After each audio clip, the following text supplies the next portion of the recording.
9. bab. Konu ahdi davrida ibodat qoidalari va insonlar barpo qilgan ibodat joyi bor edi. Ibodat joyida bir chedir tikilgan bo'lib, uning muqaddas joy deb atalgan bo'limida chiroqdan shira ustida bo'lsa, Xudoga hadiya qilingan nonlar bo'ladi. U yerdagi perdining kaynida eng muqaddas deb atalgan yana bir bo'lim bor edi. Oltin isriqdan va butunlay oltin bilan qoplangan ahdi sanduqi u yerda edi.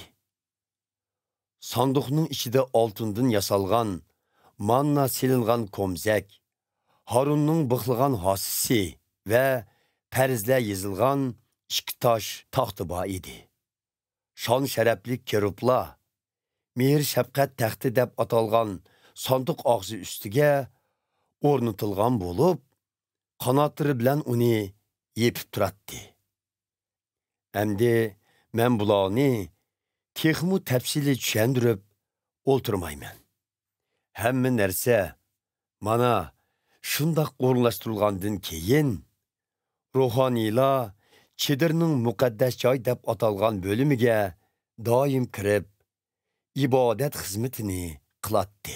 Biroq eng muqaddas joy deb atalgan ikkinchi bölümge faqat bosh ruhoniy yilda bir qitimla kiratdi. Ruhoniy u yerga o'z gunohlari ve xalqning nadonligi tufaylidan o'tkazgan gunohlari uchun atalgan qurbonlik qenini olmay kirmaydi.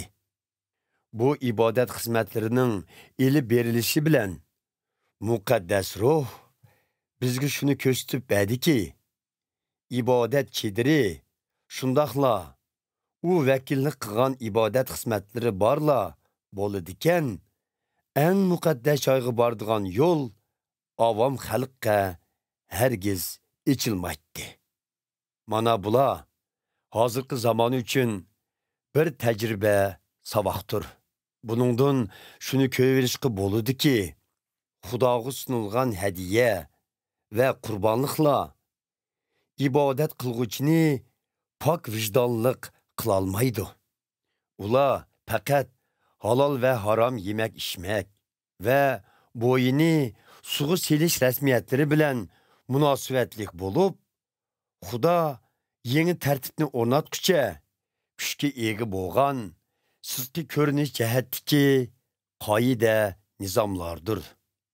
Lekin Ayso Masih bo'lsa, go'zal ishlarni amalga oshirgan, bosh ruhoniy bo'lib, odam qo'li bilan yasalmagan, bu dunyoga mansub bo'lmagan, erishdiki texmu ulug' ve texmu mükemmel ibodat chedirga kirdi.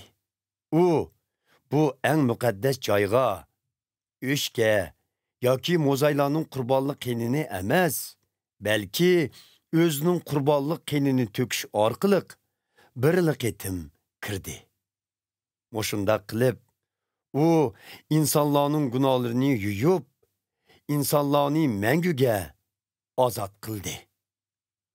Konu ahdi davrida o'shga ve buqlarning qeni hem ineklerinin kuli napaqlarning uçsuğu sepilse, ular sirtqi jihatda tozilanib pak bo'latdi. Undaqda Ayso Masihning qeni-chu. U vijdonimizni o'limga elib boradigan qilmishlardan pak qilib, bizni mangu hayot Xudoga ibodat qilishga texmu yetaklamamdi. U Xudoning mangulik ruhi orqali o'zini kam kutsiz qurbonlik sifatida bizning gunohlarimiz uchun Xudoga otdi-ku.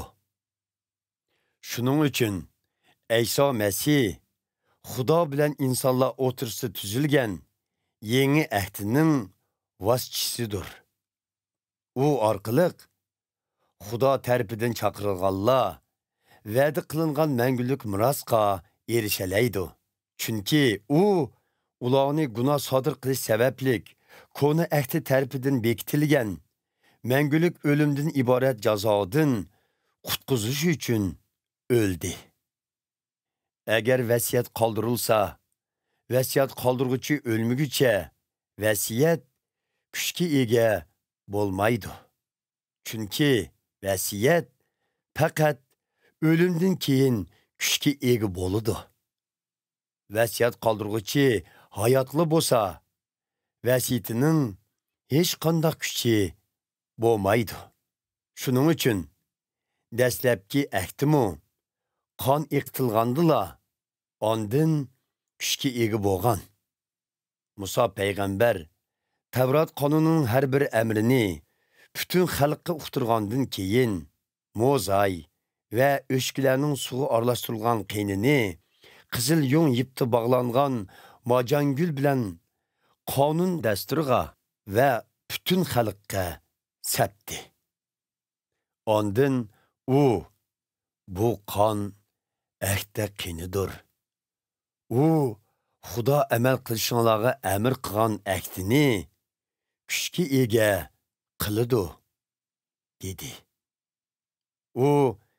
Yana ibodat chedirga və chedirda qurbonlik qilishga ishlatiladigan butkul saymonlarning ustiga qon sepdi. Darvaqa, Tavrat qonuni bo'yicha hamma narsa degudek qon bilan poklanadi. Qurbonlik qini to'kilmay, gunohlar kechirim qilinmaydi.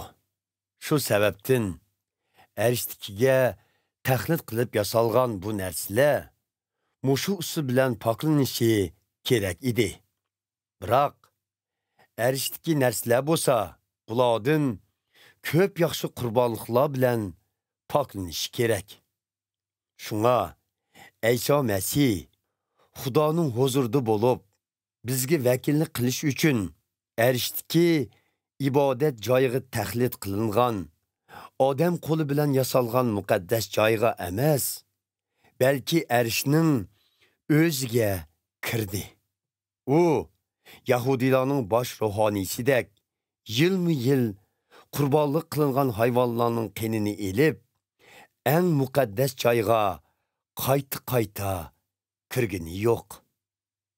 Agar shundoq qilishning zarurati bo'lgan bo'lsa, dünya yaratılgandan beri Ayso Masihning qayta azap çekip qurban bo'lishga to'g'ri kelatdi. Lekin Ayso Masih mana bu oxir zamonda insonlarni gunohdan ozod qilish uchun bir yo'lila o'tirg'i chiqib, o'zini qurban qildi. Hamma odamning bir qitim o'lishi ve ölgenden keyin so'roqqa tortilishi bekitilgan. Shuningdek, Ayso Masihmu nurg'un kishilarning gunohlarini o'z ustiga elish uchun bir qitim qurban bo'ldi. Qaytib kelganda insonlarning gunohlarining badiliga qurban bo'lish uchun emas, balki o'zini kutganlarni uzil kesil qutqizish uchun keldi.